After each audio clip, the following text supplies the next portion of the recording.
안녕하세요. 수성구 히렌터입니다. 오늘은 90년대 JDM 스포츠카 중 하나였던 RX-7에 대해 한번 간단히 알아보겠습니다. 일단 RX-7은 이니셜 D에도 나왔고 분노의 질주에서도 나왔고 나 혼자 산다의 이시연도 가지고 있었던 차량인데, 이 7에 대해 아시려면 제일 먼저 로터리 엔진에 대해 아셔야 합니다. 그럼 로터리 엔진이 뭐냐? 로터리라는 건 다들 아시는 그 회전교차로 보고 그 로터리 하잖아요. 그겁니다. 엔진 피스톤의 상하 운동이 아닌 회전 운동으로 동력을 만들어내는 엔진이 바로 로터리 엔진인데, 이 로터리 엔진을 마츠다가 개발을 했느냐? 그게 아닙니다.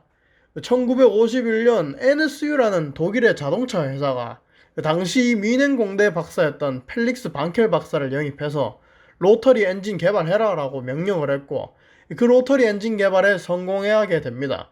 그래서 이 엔진을 반켈 엔진이라고도 불리죠. 이렇게 탄생한 로터리 엔진은 정말 혁신적이었습니다.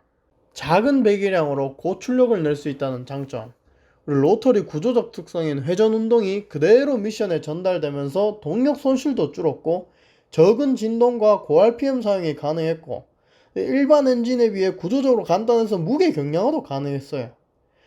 이 적은 무게와 작은 부피에 엔진 배치를 유리하게 들고 감에도 고회전 고출력이 가능했고, 스포츠카에도 최적이었지만 엔진 사이즈가 작아서 소형차에도 탑재가 가능했습니다.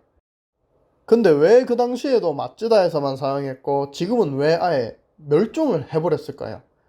이 로터리 엔진이 양산 자동차에 적용되기 힘든 이유가 바로 내구성 때문이었는데, 로터리 구조상 로터리 엔진 내부의 각 공간의 기밀 유지가 굉장히 중요했거든요. 뭐 흡입, 압축, 폭발, 배기, 요 공간 기밀 유지가 굉장히 중요해요.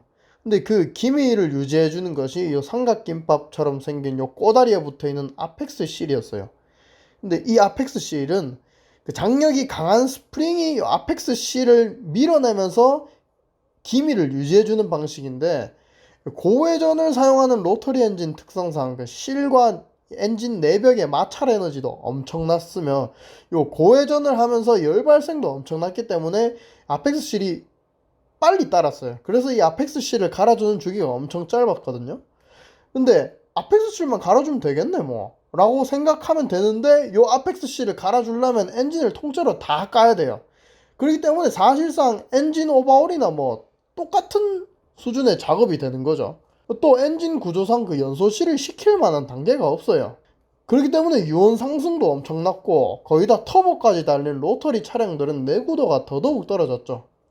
근데 이뿐만이 아니고 그 고회전 엔진이 연비도 안 좋고 뭐 엔진이 엔진오일 먹고 뭐 그것 때문에 뭐 유해 성분이 배기로 방출되고 환경 문제도 야기하고 뭐 이런 것 때문에 그 자동차 마니아들이 좋아할 만한 장점은 다 가지고 있어요. 뭐 무게 배분 좋고 운동 성능 좋고 가볍고 뭐 고회전 고출력에 뭐 다 들고 있는데, 대중들에게 어필할 수 있는 장점은 다 단점으로 가버린 거죠.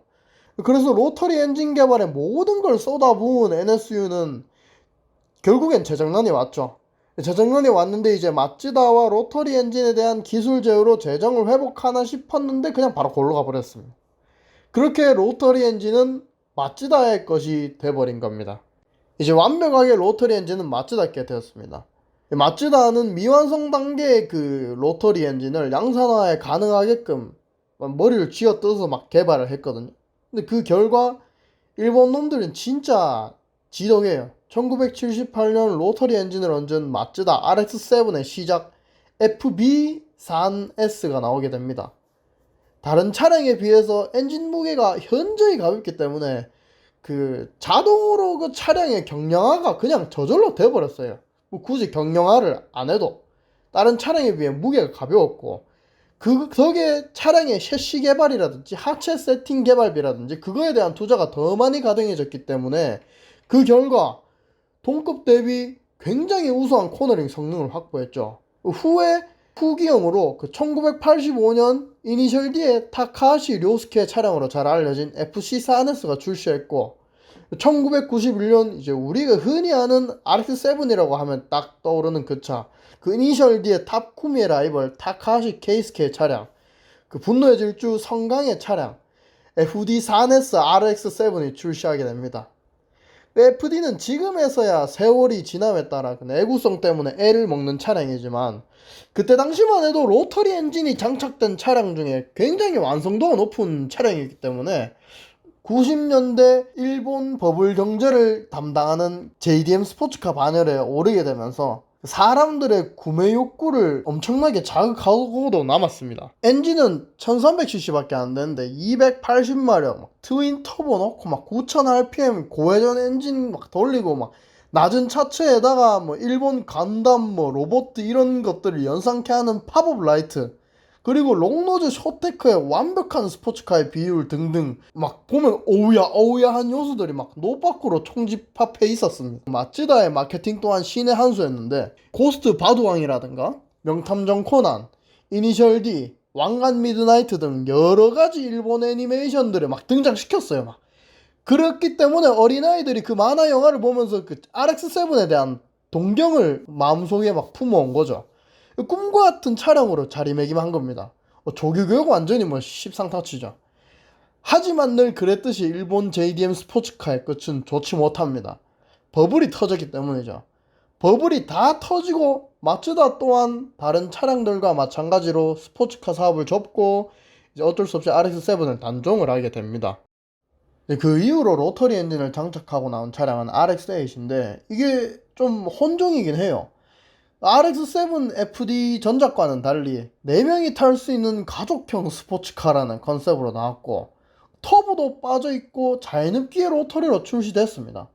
근데 뭐 그 덕에 로터리 내구성이 향상돼서 오버홀 주기도 뭐 10만 킬로 이상으로 크게 늘어났고 그나마 현실적인 로터리 스포츠카라는 장점을 가졌죠.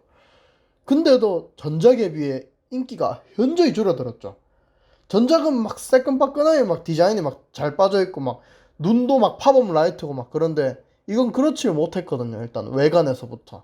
그렇게 RX-8은 그냥저냥 팔리고 로터리 엔진은 역사의 뒤안길로 사라졌습니다. 항상 JDM 스포츠카들은 이제서야 재평가가 되죠. RX-7도 그 중에 하나입니다.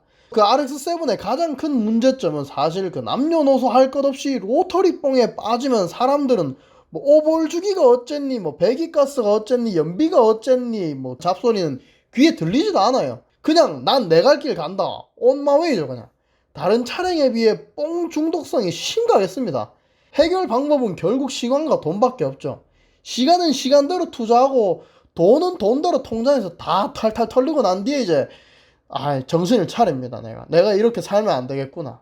충분한 시간과 돈을 가지고 있는 분들은 다른 90년대 차량들보다도 RX-7 꼭 한번 소장해 보시는 건 적극 추천드립니다.